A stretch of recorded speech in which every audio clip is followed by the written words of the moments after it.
Good afternoon बच्चों, कैसे हैं आप सब। Hope you all are fit and fine and आप सब अपने घरों पर होंगे, ऐसी मैं उम्मीद करता हूँ। अगर नहीं भी हैं तो घरों में रहिए और सुरक्षित रहिए, क्योंकि बाहर क्या चल रही है, महामारी चल रही है। ठीक है, सो ओके, स्टार्ट करते हैं हम अपना लेक्चर।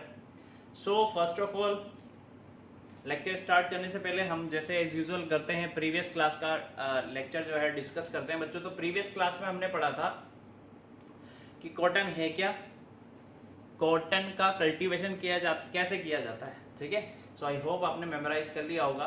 सो कॉटन के कल्टीवेशन के लिए क्या क्या जरूरी था बेटा, कि एक ऐसा रीजन चाहिए जहां पर हाफ ऑफ द ईयर क्या हो, सनी एंड वार्म वेदर हो, है ना, at least half of the year के लिए। टेम्परेचर रेंज हमने देखी थी 21 degree Celsius to 27 degree Celsius temperature होना चाहिए उस रीजन का। वहां पर रेनफॉल कितनी हो, 50 सेंटीमीटर से 80 सेंटीमीटर तक वहां पर रेनफॉल होना चाहिए। And one more important thing कि जो सॉइल उस रीजन की है वो ब्लैक सॉइल होनी चाहिए। That clear? ये 4 पॉइंट हमने पढ़े थे।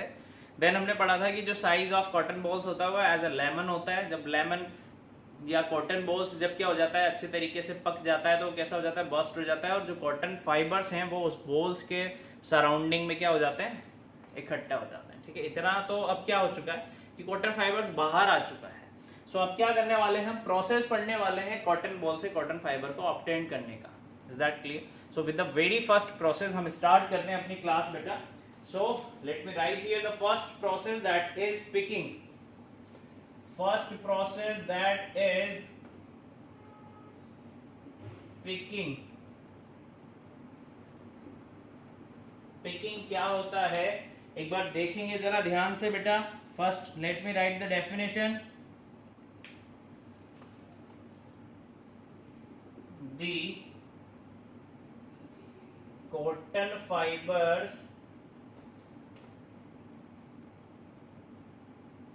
are collected from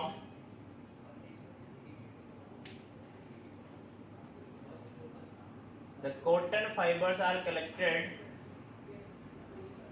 by hand। पहले by hand लिख लेते हैं, from वाली चीज बाद में लिखेंगे। cotton fibers are collected by hand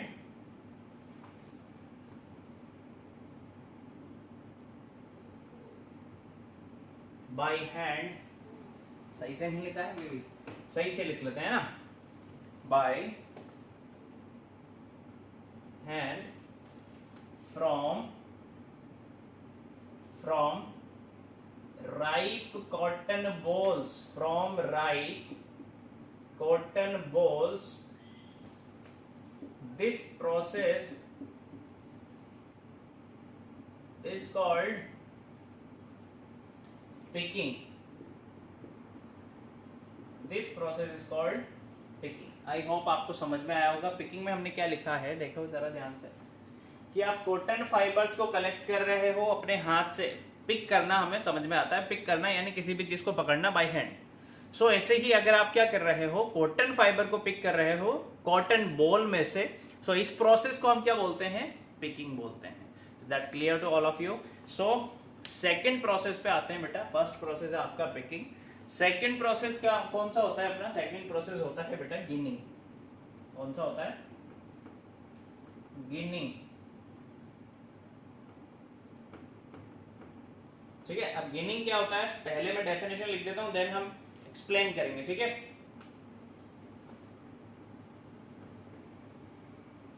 the cotton fibers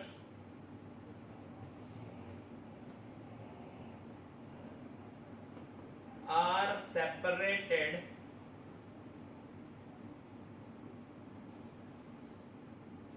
cotton fibers are separated from the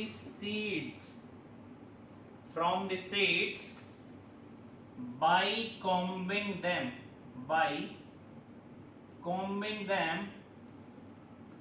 This is known as ginning. ठीक है, एक और इंपॉर्टेंट पॉइंट है गिनिंग का, वो लिख लेते हैं हम यहाँ पर। earlier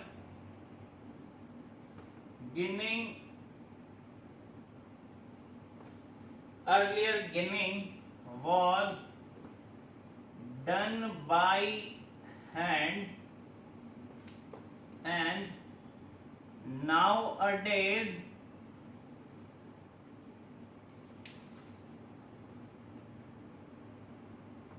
various machines are used. Various machines are used. I hope जो मैंने लिखा है आपको विजिबल होगा और समझ में भी आ रहा होगा क्या लिखा हुआ है. तो एक बार मैं बता देता हूं. देखो, गिनिंग क्या होता है? कॉटन फाइबर्स को सेपरेट करने का जो प्रोसेस होता है कॉटन बॉल में से, separated from the seeds by combing them. हमने क्या किया? कॉटन फाइबर को पिक किया. अब उसे क्या कर रहे हैं आप? सीड्स में से सेपरेट कर रहे हैं कॉटन फाइबर्स को. सो अर्लियर टाइम पे क्या होता था? आप हाथ से क्या करते थे? जैसे आप ये सोचो कॉटन फाइबर है, सो आप क्या करते थे? पहले हम ऐसे हाथ से क्या करते थे? उन्हें सीड्स को अलग करने की कोशिश करते थे. But nowadays various machines are here. So अभी क्या होता है?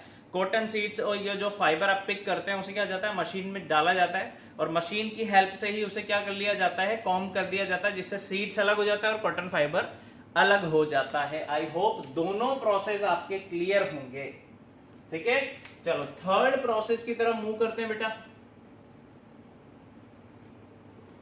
फटाफट से आप इसे नोट डाउन कर लीजिए.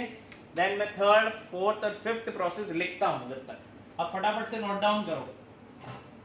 फटाफट से नोट डाउन करो.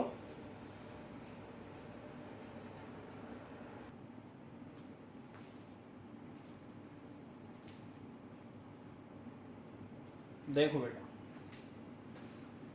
अब हमने क्या किया है? दो पॉइंट तो अच्छे से समझ लेते हैं. दो प्रोसेस हमने यहां पर लिखे हैं. फर्स्ट प्रोसेस है आपका स्पिनिंग, देन नेक्स्ट है वीविंग. अब स्पिनिंग क्या होता है? स्पिनिंग एक ऐसा प्रोसेस होता है बच्चों जिसमें हम जो फाइबर्स कलेक्ट करते हैं उसको आपस में ट्विस्ट करके हम यार्न बनाते हैं. क्या बनाते हैं? यार्न.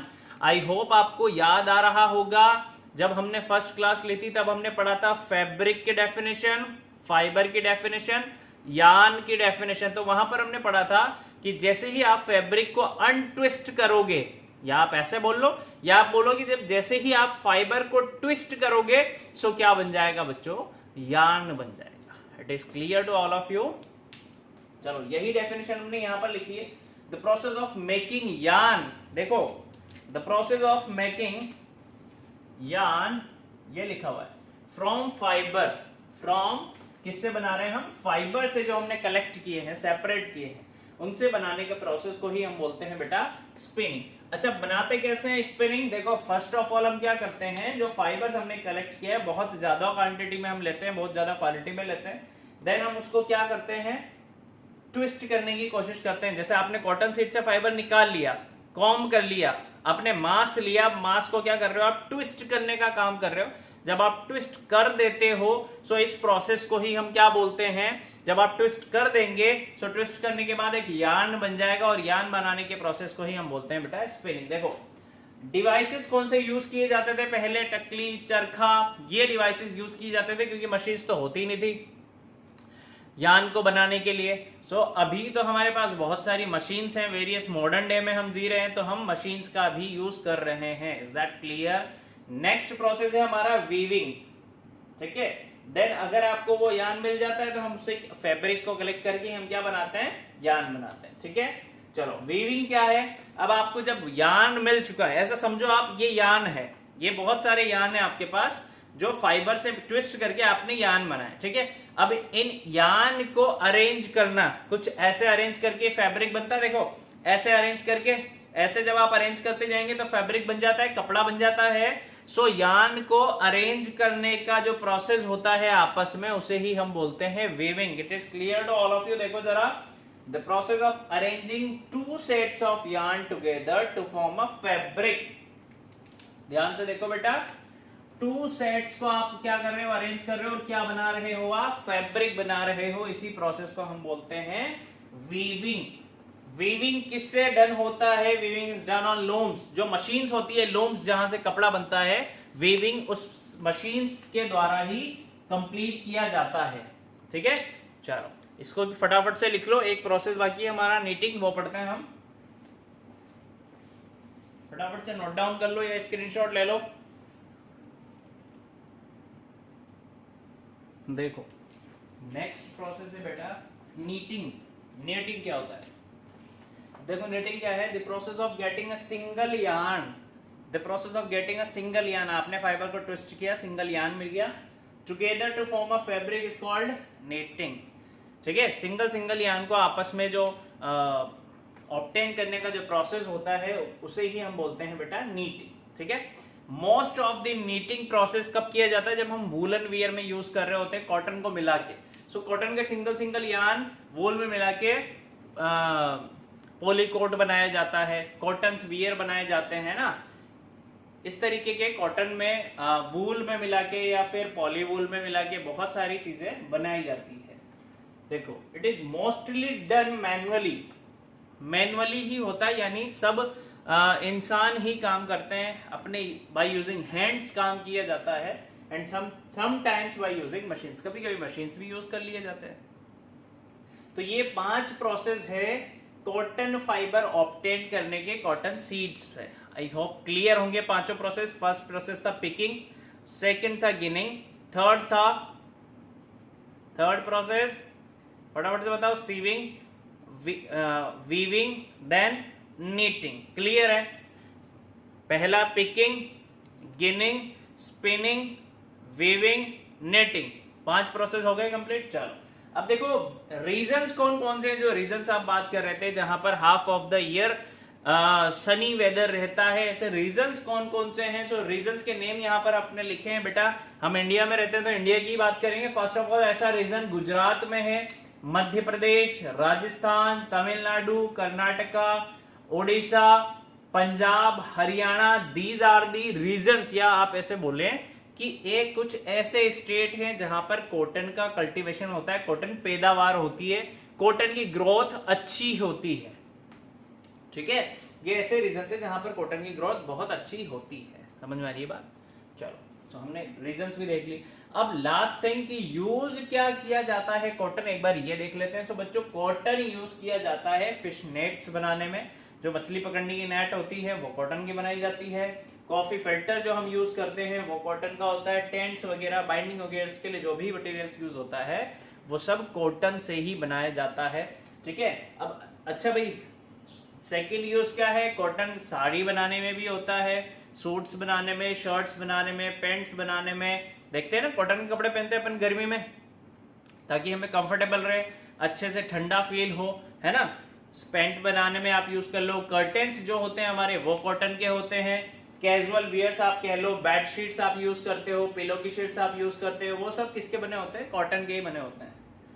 नेक्स्ट चीज आप और क्या यूज कर सकते हैं कॉटन को? जो बेटा कॉटन सीड जो रिमेनिंग बचा हुआ है कॉटन फाइबर को निकालने के बाद, कॉटन सीड से हमने फाइबर पिक किया, कॉटन सीड बचा हुआ है, उस कॉटन सीड को जब आप रिफाइनिंग प्रोसेस से क्या करेंगे, गुजारेंगे या रिफाइनिंग का प्रोसेस उसमें करेंगे, सो वहां से हमें क्या मिलता है? कॉटन सीड ऑयल मिलता है, जिसको फर्दर आप क्या करोगे? आप रिफाइन कर दोगे फर्दर। सो आपको क्या मिल जाएगा? कंज्यूम्ड ऑयल मिल जाएगा, लाइक अ वेजिटेबल ऑयल। ठीक है, लास्ट की और मोस्ट इंपोर्टेंट यूज, सबसे ज्यादा कॉटन कहाँ यूज होता है? हॉस्पिटल्स में। कॉटन आपने देखे होंगे, सर्जिकल इंस्ट्रूमेंट के साथ कॉटन यूज होते हैं। कहीं किसी को ब्लडिंग हो रही होती है, कहीं ऑपरेशन करना होता है, व्हाटएवर कुछ भी काम होता है, हॉस्पिटल्स में भी कॉटन का यूज किया जाता है। So these are the uses of cotton. So यहाँ पर हमारा कॉटन कंप्लीट होता है बेटा। कॉटन हमने देखा, कल्टीवेशन ऑफ कॉटन देखा, देन हमने प्रोसेस ऑब्टेनिंग टू कॉटन देखा, देन हमने रीजंस पढ़े कौन कौन से रीजंस में कॉटन पाया जाता है, लास्ट थिंग हमने यूजेस ऑफ कॉटन भी कंप्लीट कर लिए हैं। I hope this lecture is entertaining for you. आपने बहुत अच्छे से एंजॉय किया होगा, इजीली अंडरस्टूड होगा, आपको हर एक चीज आपको अच्छे से क्लियर होगी। फिर भी कुछ समझ में नहीं आता है सो आप कॉल करके पूछ लीजिए, व्हाट्सअप कर दीजिए, व्हाटएवर यू वांट। ठीक है, आपके डाउट नहीं रहना चाहिए, जो आपने पढ़ा है वो माइंड में बिल्कुल पिक्चर क्लियर होना चाहिए। कुछ ऐसा नहीं कि बस पढ़ते ही जाओ। ठीक है, सब कुछ क्लियर होना चाहिए। सो नेक्स्ट क्लास में हम क्या करेंगे? नेक्स्ट नेचुरल फाइबर्स के बारे में डिस्कस करेंगे। अभी हमने एक नेचुरल फाइबर आज की क्लास में कंप्लीट कर लिया है। ओके, सो मिलते हैं नेक्स्ट क्लास में। Thank you so much. Bye, take care, good day.